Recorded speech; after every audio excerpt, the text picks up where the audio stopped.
Australia's most entertaining automotive lobby group has roasted itself after appointing a shiny new board of directors. Connection to the sewer is imminent, and this most probably explains the recent smell.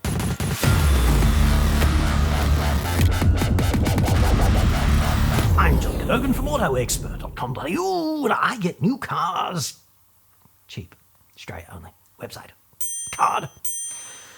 The legitimate sounding, but fundamentally crap, Federal Chamber of Automotive Industries, which is really just an anti-consumer car industry funded reach-around factory in the shadow of Parliament House, recently erected a brand new monument to industry ugliness. This report is sponsored by NordVPN. The internet is so useful, of course, but also a bit risky. You use it every day, so you've got to protect yourself from cyber criminals, scammers, and hackers. NordVPN is a great way to do that. It's simple and effective. You just subscribe, you download the app, and you connect. One click later, you are better protected. Your IP address is shielded from scammers, and your online traffic is masked with state-of-the-art encryption across as many as 6 devices. That's especially useful if you don't want anyone else, including your ISP, your employer, or even the government, looking over your shoulder while you're online. You don't want your employer watching you applying for a job at a competitor, for example. That could get awkward. Go to nordvpn.com/AEJC right now and you'll get a huge discount plus up to 4 additional months free and a 30-day money-back guarantee. That's nordvpn.com/AEJC. I'll put a link in the description. NordVPN is the fastest VPN on Earth, and it costs only about as much as a cup of coffee every month to keep your data, your identity, and your devices secure. Because your location is masked, you'll be able to access streaming and other services that might be geo-blocked where you live, plus you can continue to watch your favourite content when you travel overseas. All up, it's a pretty small price to pay for enhanced cybersecurity and greater access to this and that online.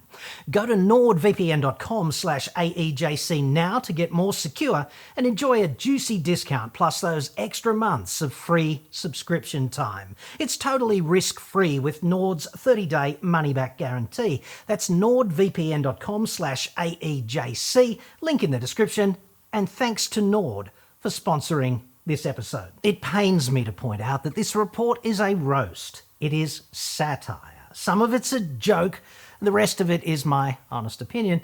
No reference to individuals is made, mainly. It's not meant to be taken literally, except of course for the true bits, many of which are guaranteed to be unpalatable for sundry roasted bigwigs in the car industry to hear. That's why it's so worth saying, in my estimation. Rather than just shut up about its brand new board and how much the industry sucks, the Chamber chose to tell the world via this appallingly written, obscure press release. They obviously want someone to commentate on it, and I am pleased to oblige, however obnoxiously. I know I speak for humanity when I say to the board, welcome to cuntery. Best damn cuntery on Earth. Lobbyland, ACT. Full respect here to the Juice Media and Michael West for coining these two vitally important 21st century Australian media terms. So, let us meet the new team, shall we? This is kind of important because the Chamber is funded by the car industry. It exists to fondle ministers under the table and otherwise conscript them to see things the car industry's way, which is seldom in your best interest, in my view. So-called chairperson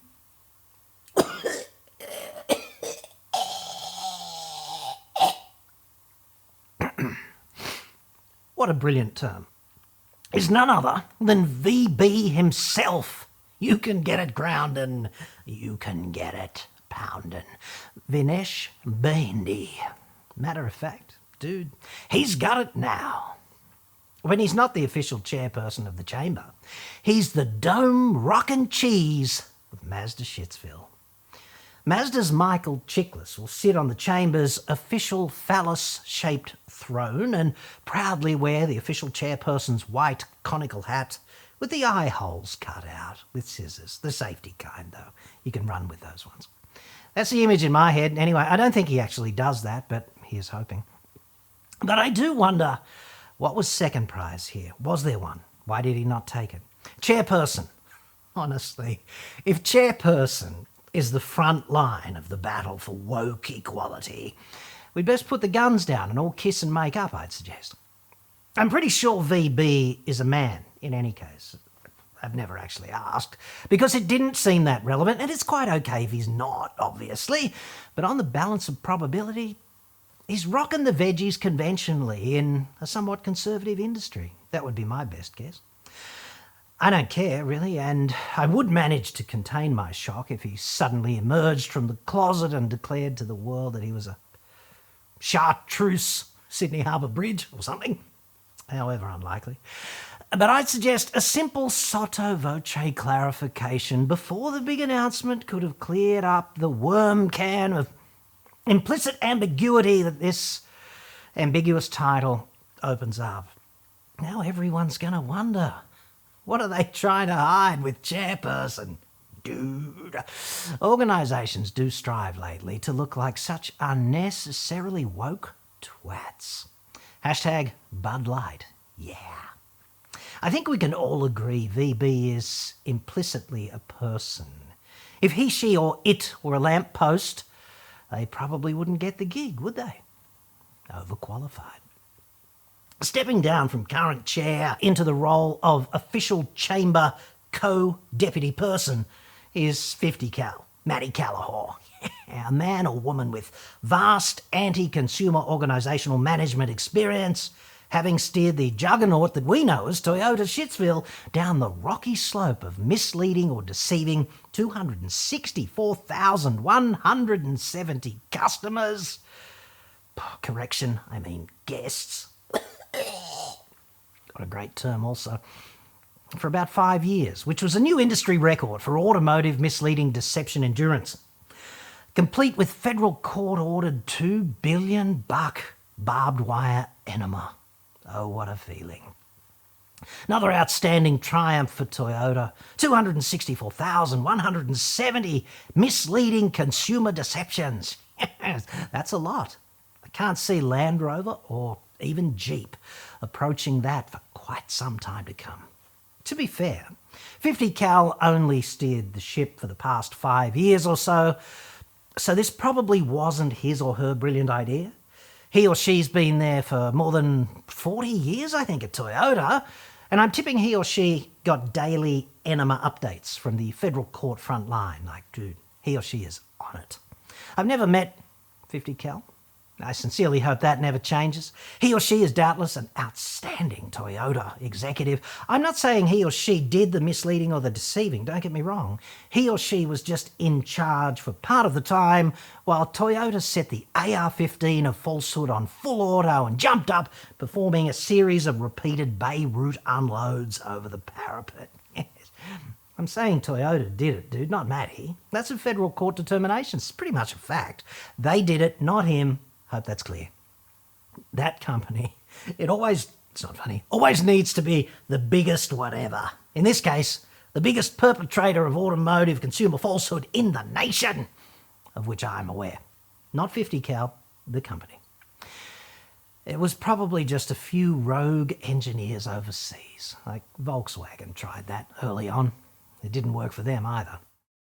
A Toyota representation at board level will be a real asset should the Chamber release its much-anticipated voluntary deception standard in 2024. The industry desperately needs this. See, a few non-compliant car makers are still out there swimming against the tide, acting with integrity towards customers. Just a few. But it tarnishes everyone, right? It's a breach of the code of conduct, probably, but nobody seems to care.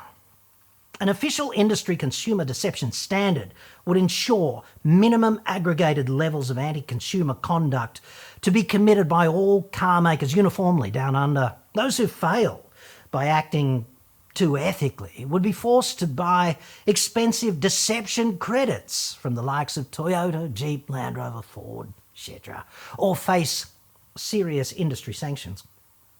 Toyota is also ideally placed to offer advice on next steps and coping mechanisms to any other local car maker to whom the federal court says, fuck off, dude, you just have to pay up. Enough of this shit already. Or confronting verdicts to that effect. Sean Westcott is Deputy Duos, pumping hard down there next to 50 cal with Mazda's Phil Collins on top. Which is not an image I will easily edit out of my mind anytime soon. Westy is the poobah of the only non-shit alliance car maker down under. Bitsa Shitty Motors Australia Limited. That's Westy's fiefdom, deep in the undead cemetery you probably call Adelaide. He's actually a decent bloke, Westy, so he won't last. What's the bet they give him all the really shit jobs and they just wait for him to throw in the towel? Nobody wants you to leave, but we all had a vote and you get to sanitise the prayer room again, Westy. That's too bad, mate.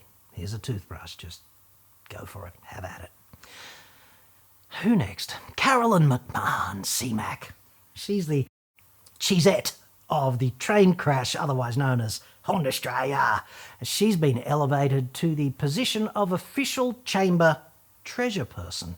She puts the chamber's bank statements neatly in those little plastic envelopes, etc. I think Honda's really only still here as a charity thing so that Nissan doesn't feel too depressed about its profound sales collapse. With Honda on board, I suppose Nissan gets to be the frying pan. Nissan can thus swim through the boiling oil to the edge and see Honda down there, tormented in the flames, which must be oddly comforting. There's also the fine work Honda does in comedy, making people belly laugh, which is a lot harder than it looks, dude. But not when you attempt to sell a poverty pack Honda Civic for $47,000. That certainly lifted my spirits deep in the pandemic. My hernia's doing fine, thanks, Honda. No worries. What a relief it will be, I imagine, for Honda's cheesette to be given the rare opportunity in this new role to write dollar signs and numbers in black ink for a change. A real break from monotony there for him or her. John Kett now. Ketty. He's the chamber director person. He's just a regulation director person, so no conical hat for Ketty, sadly. Maybe next year. Ketty is the senior Australian at Hyundai Shitsville. He's a very polite man, Ketty. And look at how he just pulled over recently into the slow lane and allowed little sister at Kia to overtake. I would have fed her a wheel and dealt with the stewards afterwards, but perhaps that says more about me. But he just waved little sis on past. You get on top for a bit, love. Seems only fair. I actually said that once out loud in the transition from wife...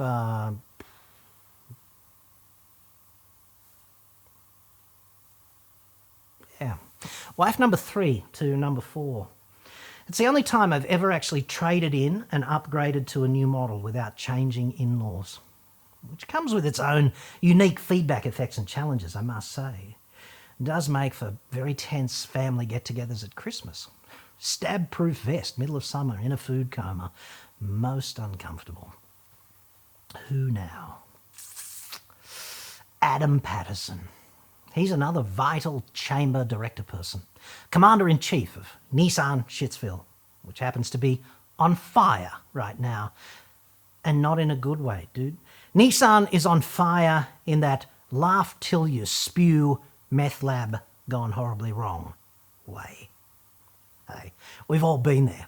So, if other car makers ever need advice about coping with a full-blown sales apocalypse, there's somewhere to turn now on the board.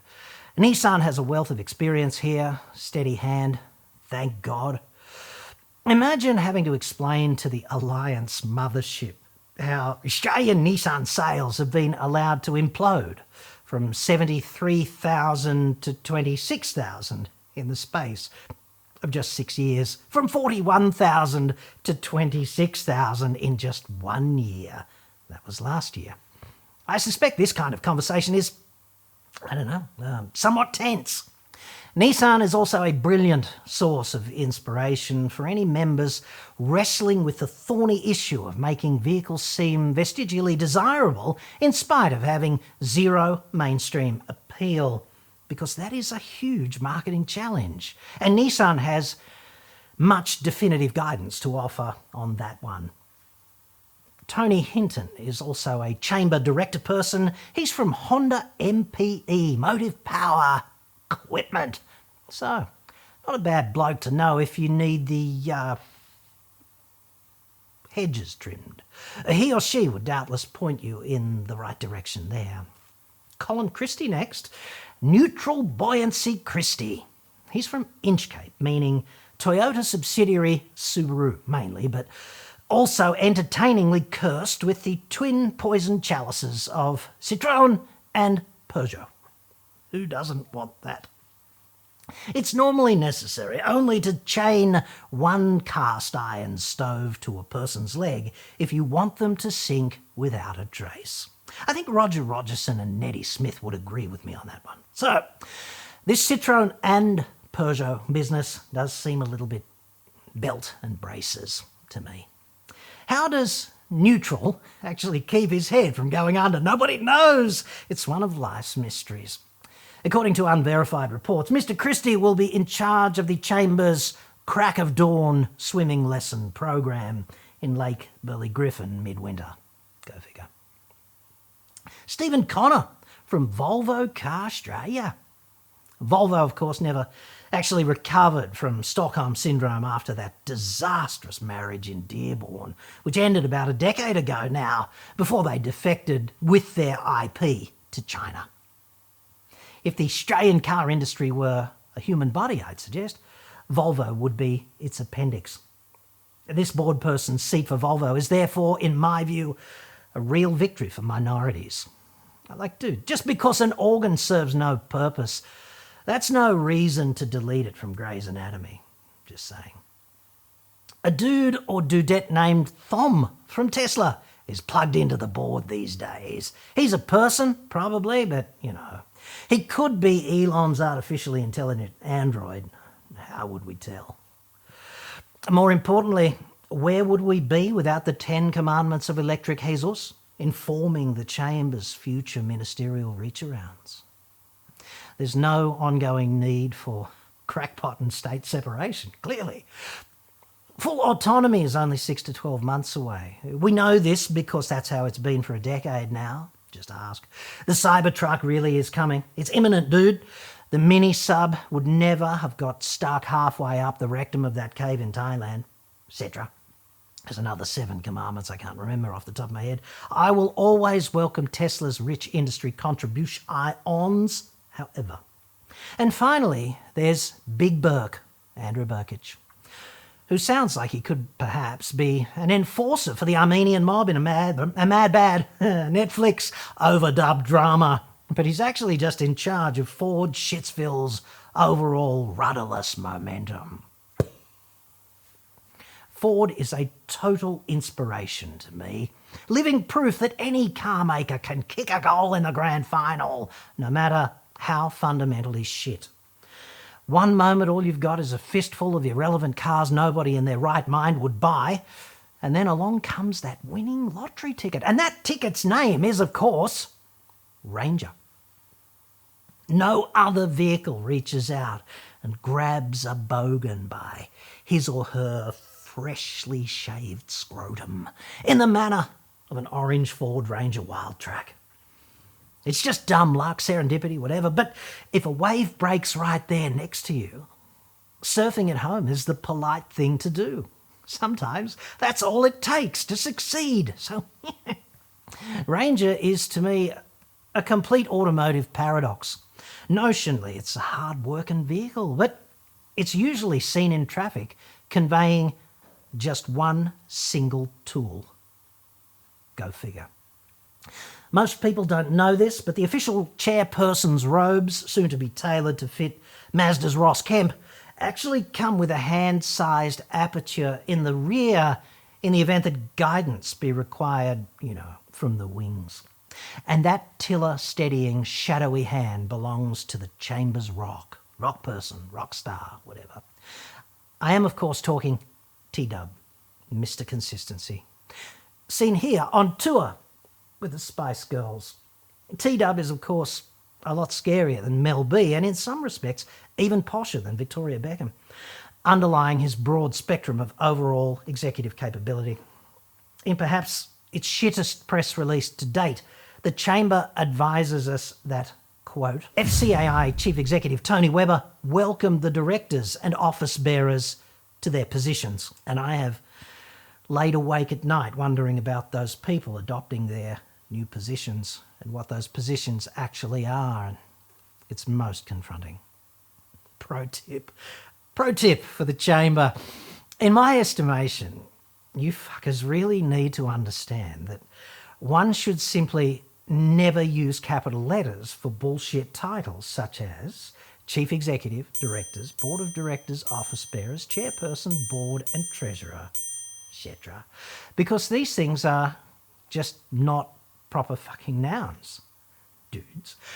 And this is not just my opinion. The federal government's own style manual clearly says, quote, avoid using capitals in body text for a particular position or role within an organisation, which seems fairly unequivocal to me. So how about you lot just fucking well do that to avoid kneeing your fine chamber's credibility and the communicational cojones continuously henceforth. It'll just make you look more credible. Like, not hard, but you're welcome. Official chamber communications really have taken a nosedive, ever since Lenore fucked off to manage that glorified detailing service a few years ago. Personal opinion. T-Dub thought some actually attributable words were a good idea at this point in the circumstances. I'm not sure I agree, but he said, quote, I would like to offer my warm welcome to our 2023 directors and chairperson. This kind of proposition frankly terrifies me. Of all the welcomes that could potentially be offered by T-Dub that do terrify me, the warm one is by far the most terrifying. I just get this image in my head, it's like Bikram yoga in the prayer room. Everyone's clothes are on hooks in the foyer. I'd rather face 20 dudes with ARs. Just saying. I really would. I don't know if he charges extra for the warm one, but I do sincerely hope there's no tongue in the interests of, professionalism. Otherwise, that first day on the job for these new board persons and people, whatever, it's going to be confronting indeed. Stretching into unfamiliar positions and being warmly welcomed. Who doesn't want that? Presumably, they'll stuck up unsanitizer. Westy can hand it out.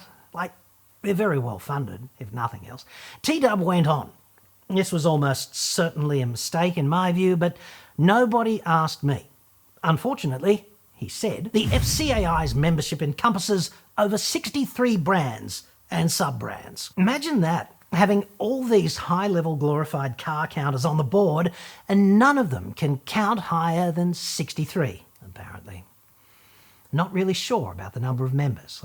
It's a big number, almost huge. They block out the sun when they all get together. Dude.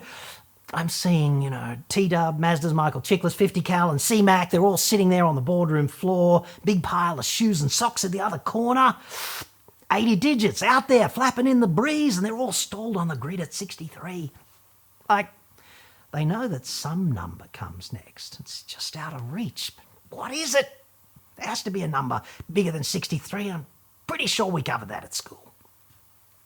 Meanwhile, I just took a cheeky look at the Chamber's official sales figures for April 2023. There's actually 52 car brands and 18 truck brands represented there. That's a total of 70, you imprecise Chamber pelicans.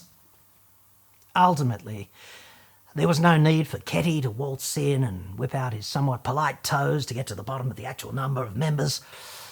I'm actually pretty sure that Ketty can count higher than 63, even with his shoes on, which was probably why they didn't invite him to that meeting.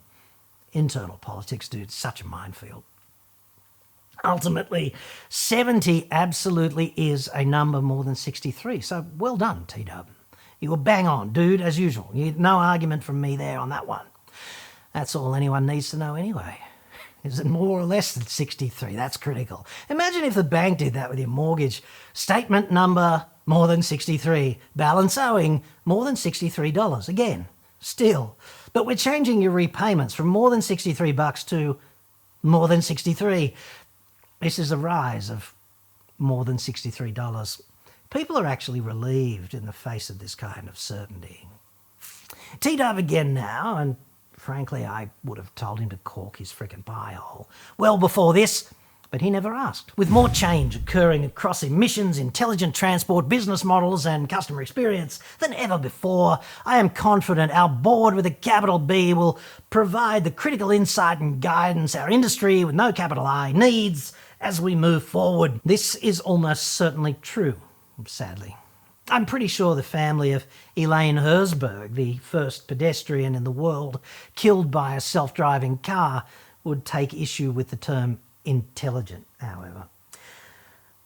But certainly business models are going to be exciting in the future. My trousers were all a TP late last year when the barrister for 38 Mercedes-Benz dealers likened three-prong to a, quote, tin pot dictator attempting to nationalise their businesses, and accused a couple of bigwigs within of having, quote, collective amnesia regarding the decision to ask dealers to grab their ankles. With Deloitte's doing an excellent impersonation, incidentally, of PricewaterhouseCoopers on this one. Peas in a pod, seemingly. So, the whole tacky industry ensemble is set to continue following this recent warmly welcomed adoption of tantalising new positions under the Bikram Yoga-inspired clothing optional ballet that we know as Lobbyland. I'm confident the men, women or unexpectedly chartreuse harbour bridges on the new board will pick up their anti-consumer batons and their ludicrously capitalised, overly self-aggrandising and hyper-woke titles and sprint towards the fabled pot of dog shit at the end of the automotive industry rainbow. Doubtless, there will be endless stories to surprise and delight us before they actually get there.